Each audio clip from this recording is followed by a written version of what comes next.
If success had a face, it was Leo Morgan's. He was only 30, but he walked like a man who had conquered the world. He wasn't born rich. His father was a broke taxi driver, his mother a tailor who stitched dreams into other people's clothes. But Leo, he was different. He had big dreams and bold moves. At 22, he started an online fashion store from his mother's kitchen. By 25, he was running an international brand. By 30, he had money that newspapers wrote about. His mansion in Beverly Hills was more famous than some celebrities.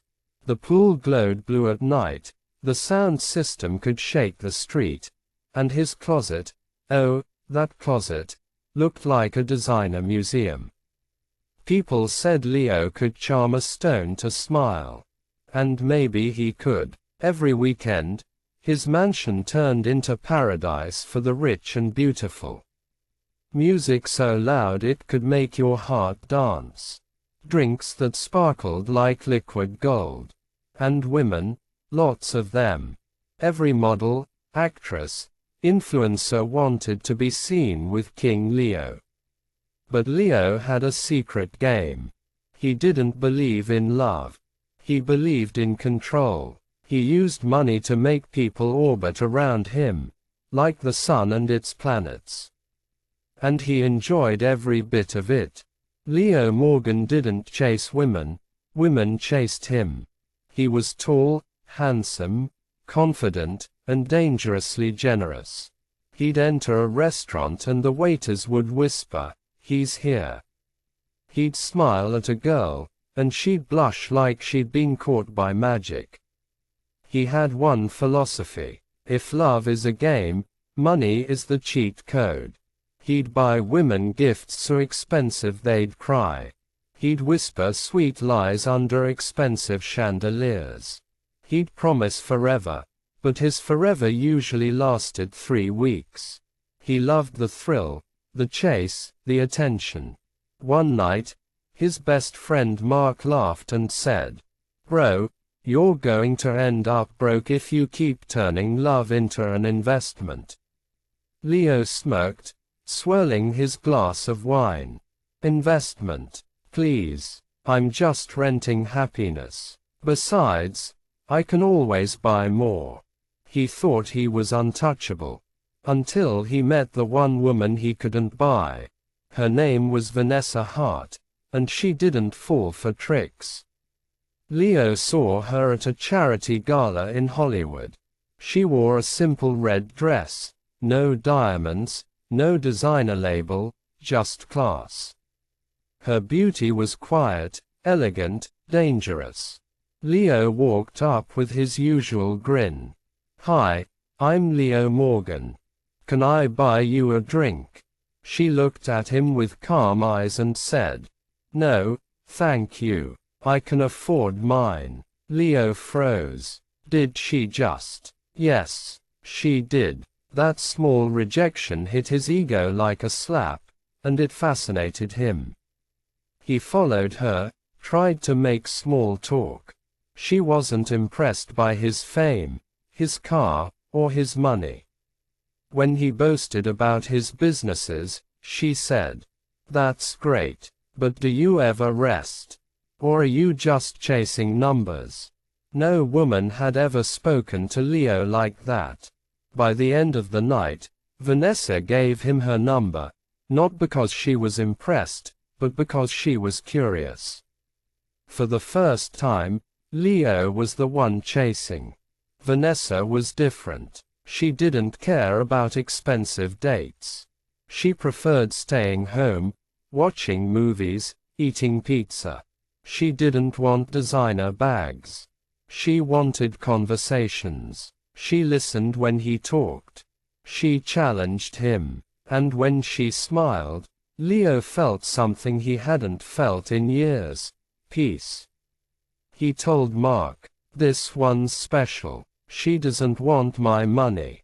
Mark laughed. "Maybe she wants something bigger, your heart." Leo shrugged. "Then she's already halfway there."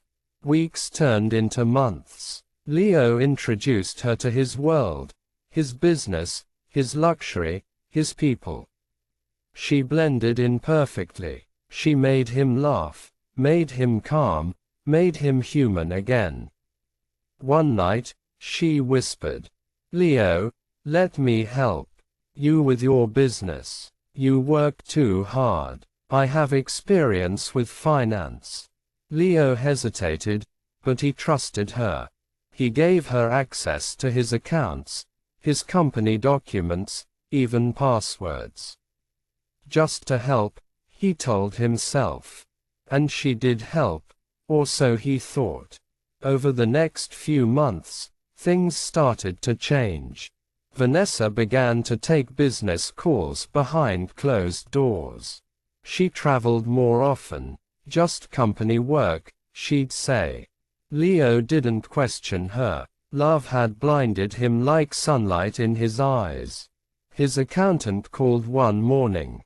"Sir, we've noticed some irregular transactions." Leo laughed. "It's Vanessa handling things. She's got this." But his accountant's voice trembled. "Sir, she's transferring funds to offshore accounts." Leo waved it off. "Impossible. Vanessa loves me." Ah, the sweetest lies are the ones we tell ourselves. Days turned into weeks, and the red flags grew taller.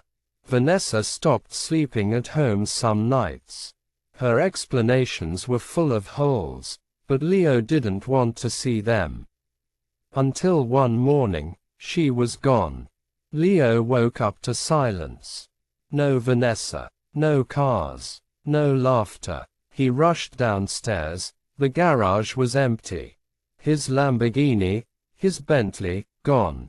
He called her phone. Disconnected. He called his lawyer. No answer. Then came the email from his bank. "Dear Mr. Morgan, due to recent legal changes in ownership, your account has been closed." Leo's heart froze. He called his lawyer again. Finally, a reply. "Leo, everything's gone. Your companies, cars, house, all in her name. You signed the transfer papers yourself." He remembered the night she made him sign business papers over dinner. She'd kissed him, giggled, and said, "Just sign, baby. It's for our future." That future was now his ruin. Within days, the media had their headlines.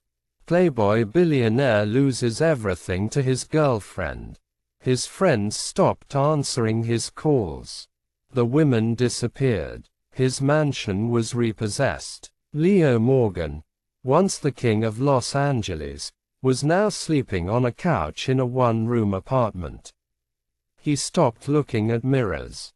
He couldn't stand the man staring back. He sold his watches, his suits, even his shoes. He ate instant noodles and used a cracked phone. At night, he'd scroll through old photos of Vanessa, her smile, her lies, his blindness. He once laughed while reading an old quote online. "The man who buys love always ends up bankrupt, emotionally and financially." It felt like it was written just for him.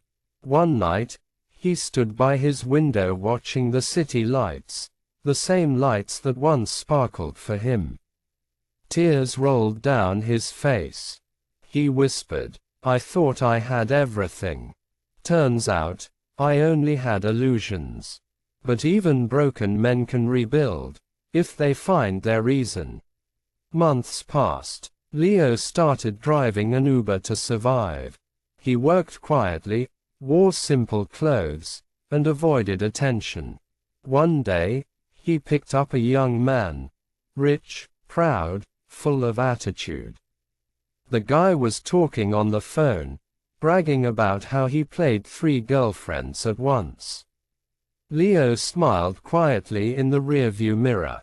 When the guy ended the call, Leo said softly, "Be careful, kid. You think you're playing 'em, but one day, one of them will play you, and you'll lose more than money. The young man laughed. Old man, what do you know about love? Leo chuckled. Everything you're about to learn the hard way. That night, Leo went home and wrote his story, The Man Who Bought Love. He posted it online anonymously. It went viral overnight. People cried, laughed, shared it. Leo realized he didn't need wealth to touch lives. He needed truth. Leo used his story to start something new, a podcast for young men called Real Riches. He talked about emotional maturity, discipline, respect, and love without manipulation. It blew up. Millions listened. Brands sponsored him. He made money again, this time, with purpose. When asked in an interview how he felt about Vanessa, he said, "I don't hate her. She was my best teacher. She took everything I had, but left me with everything I needed." Years later, Leo sat in a small cafe, drinking cheap coffee but smiling wide. The waitress said, "You look happy. Most rich men I serve never smile like that." Leo laughed softly. "That's because I'm not rich, I'm free." He didn't live in a mansion anymore, but he lived in peace. He didn't drive a Lamborghini, but he walked with purpose. He didn't have hundreds of women, but he had one real heart, his own. And every time he saw a young man flashing money to impress a woman, he'd shake his head and think, some lessons are best learned when the bank account is empty and the heart is full. Never use money to measure love. Never let your pride blind your judgment. Never trust someone who only sees your shine but not your scars.